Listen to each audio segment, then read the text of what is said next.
Hai teman-teman, kembali lagi bersama saya di video kali ini. Sebelumnya saya perkenalkan, nama saya Nensa Pilih Kondo, kelas Sosiologi D semester 6, NIM 18030101063, mata kuliah metode penelitian sosial kualitatif. Di video kali ini saya menjelaskan tentang tugas ujian tengah semester atau ujian mid. Di sini saya menjelaskan latar belakang dari judul penelitian saya. Pertama, saya ingin menjelaskan latar belakang penelitian. Judul penelitian saya yaitu perspektif masyarakat dan solusi pemerintah daerah terhadap penebangan liar pohon di hutan Rokraka Kabupaten Sumba Barat Daya, terkhususnya di Kodi. Latar belakang: pembangunan di Indonesia berjalan dengan cepat mengikuti laju perkembangan dunia. Keinginan untuk mencapai taraf hidup dan kemajuan seperti yang telah tercapai oleh negara-negara yang telah berkembang mengharuskan pergeseran orientasi pembangunan yang dianut oleh Indonesia. Aspek pembangunan kehutanan adalah bagian dari program pembangunan nasional yang menitik beratkan perhatian pada upaya pemanfaatan sumber daya hutan yang berkelanjutan, konservasi sumber daya alam hayati dan ekosistemnya bagi sebesar-besarnya kesejahteraan dan kualitas hidup rakyat Indonesia. Pendukung utama pembangunan kehutanan yaitu masyarakat. Akan tetapi beberapa oknum masyarakat sudah tidak peduli lagi terhadap lingkungan hidup tempat tinggalnya. Hal ini terlihat dari ketidakpedulian beberapa oknum masyarakat terhadap kelestarian lingkungan, khususnya terkait eksploitasi lingkungan secara berlebihan yang berdampak pada perubahan lingkungan. Perubahan lingkungan terjadi diakibatkan oleh tidak seimbangnya lagi susunan organik atau kehidupan yang ada. Dampak perubahan lingkungan memang tidak akan terlihat atau dirasakan secara langsung bagi kehidupan manusia atau kehidupan lainnya, namun akan terasa dampaknya setelah beberapa regenerasi mendatang. Sumber daya hutan merupakan salah satu ciptaan Tuhan yang Maha Kuasa yang memiliki peranan sangat penting dalam menjaga keseimbangan alam di jagat raya ini. Di dalam hutan telah diciptakan segala makhluk hidup, baik besar, kecil maupun yang tidak dapat dilihat dengan mata. Di samping itu, di dalamnya juga hidup sejumlah hamparan tumbuhan yang menjadi satu kesatuan yang utuh dengan yang lainnya.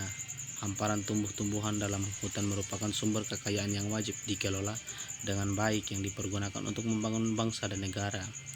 Oleh karena itu, aset yang terdapat di dalam hutan sangat dibutuhkan untuk menambah pendapatan negara dan pendapatan daerah, sehingga dengan adanya pengelolaan hutan tersebut dapat pula menopang pendapatan masyarakat yang bermukim di sekitar hutan.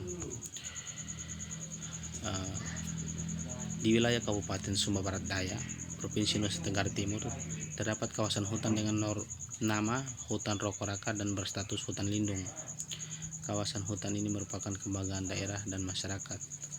Mengapa demikian? Karena di samping fungsi utamanya untuk menjaga stabilitas keberlangsungan lingkungan dan ekosistemnya, juga mempunyai fungsi adat istiadat dan kebudayaan. Dalam kawasan hutan itulah sumber utama bahan material pembangunan rumah adat masyarakat di Sumba, terutama untuk tiang-tiang, bale-bale, dan tali pengikat. Sayangnya kondisi kawasan hutan Rokraka sekarang ini betul-betul sudah sangat sekarat, boleh dibilang dikatakan sudah rusak, bahkan tidak berlebihan jika dibilang sudah terancam punah. Kawasan hutan lindung yang berada di bawah naungan Kementerian Kehutanan dan Lingkungan Hidup yang berada di wilayah Kabupaten Sumba Barat Daya diterlantarkan. Hal itu dikarenakan kurangnya kepedulian pemerintah, masyarakat, dan pemangku hukum lainnya dalam mengawasi kelestarian hutan.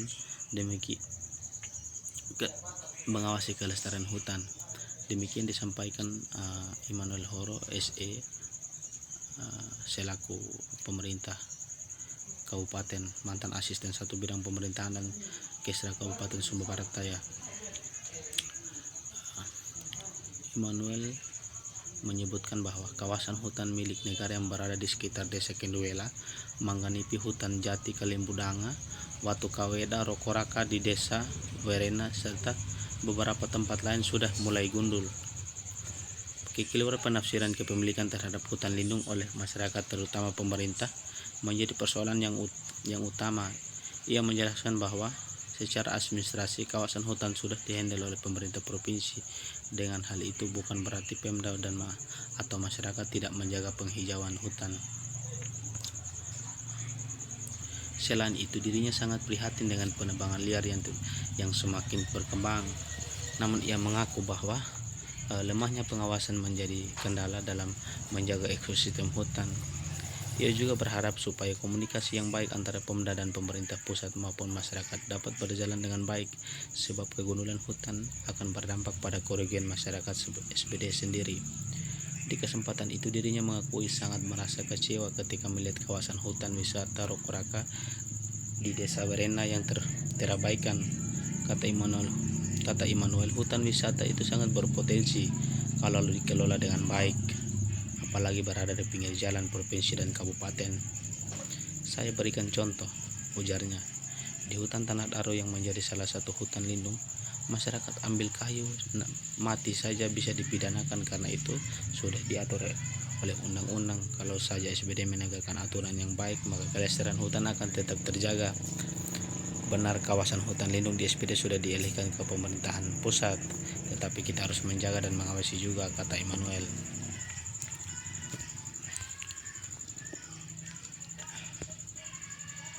Inilah kondisi hutan Rokoraka seperti pada gambar ini.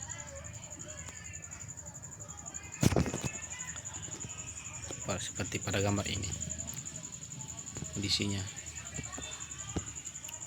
Inilah kondisinya.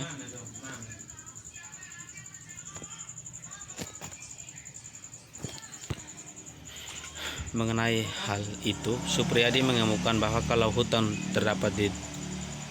yang terdapat di suatu daerah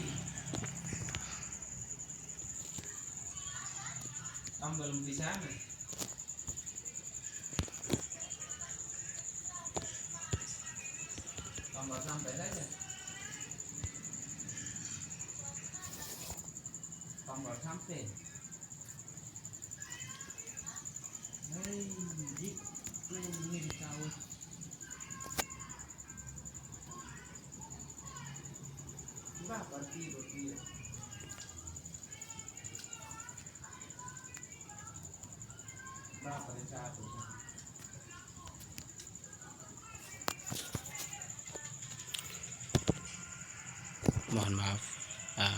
Jadi baik, saya lanjut. Ada kekeliruan sedikit tadi.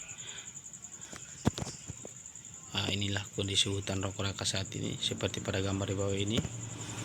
Mengenai hal itu, Supriyadi mengemukakan bahwa kalau hutan yang terdapat di suatu daerah telah mengalami penurunan yang sangat drastis, secara otomatis akan berdampak negatif terhadap kehidupan khususnya masyarakat. Misalnya akan terjadi kekeringan apabila musim kemarau, akan terjadi banjir kalau musim hujan. Oleh karena itu, pengelolaan hutan ini sangat penting dilaksanakan untuk mengetahui sejauh mana pemanfaatan dan penggunaan kawasan hutan tersebut. Selain itu, tujuan pengelolaan hutan ini sasarannya agar menghindari terjadinya konflik kepentingan dalam pengelolaan hutan, baik konflik antara pemerintah dan masyarakat, khususnya masyarakat yang bermukim di sekitar hutan, dan konflik yang terjadi antara pemegang hak pengusaha hutan dengan masyarakat terutama pada kawasan hutan produksi dan hutan lindung. Salim HS dan HS mengungkapkan dalam bukunya menguraikan manfaat hutan sebagai berikut. Manfaat hutan secara langsung adalah menghasilkan kayu yang mempunyai nilai ekonomi tinggi, serta hasil-hasil hutan ikutan antara lain rotan, getah, buah-buahan, madu, dan lain-lain. Sementara itu ada 8 manfaat hutan secara tidak langsung, antara lain mengatur tata air, mencegah terjadinya erosi, memberikan manfaat terhadap kesehatan, memberikan rasa keindahan, memberikan manfaat sektor pariwisata, menampung tenaga kerja, menambah devisa negara, dan manfaat bidang pertahanan atau keamanan. Kawasan hutan menjadi sangat penting untuk dijaga dan dimanfaatkan.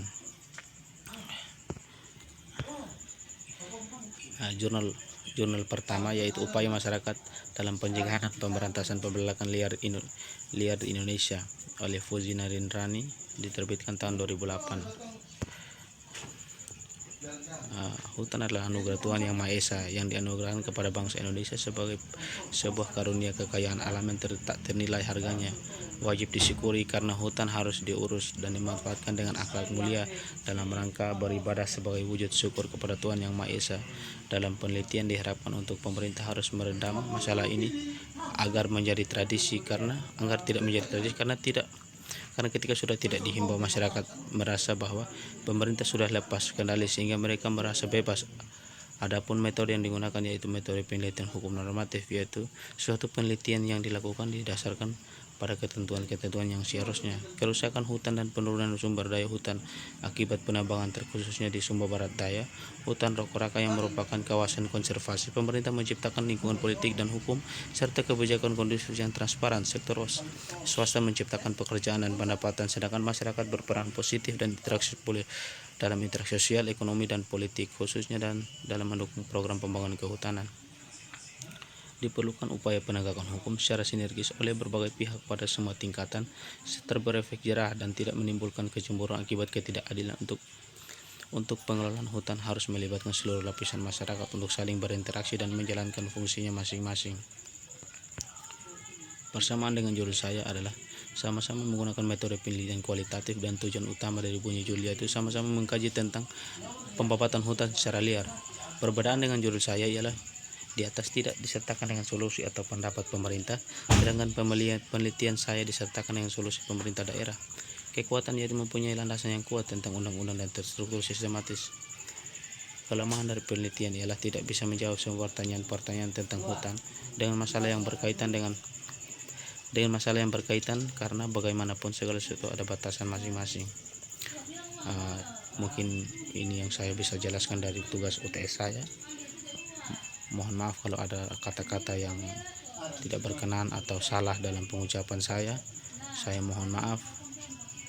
Saya juga tidak terlepas dari kelalaian atau saya mungkin masih menambah belajar. Mungkin ada bunyi suara yang tidak berkenan di dalam video ini. Saya mohon maaf dan terima kasih. Selamat sore untuk kita semua.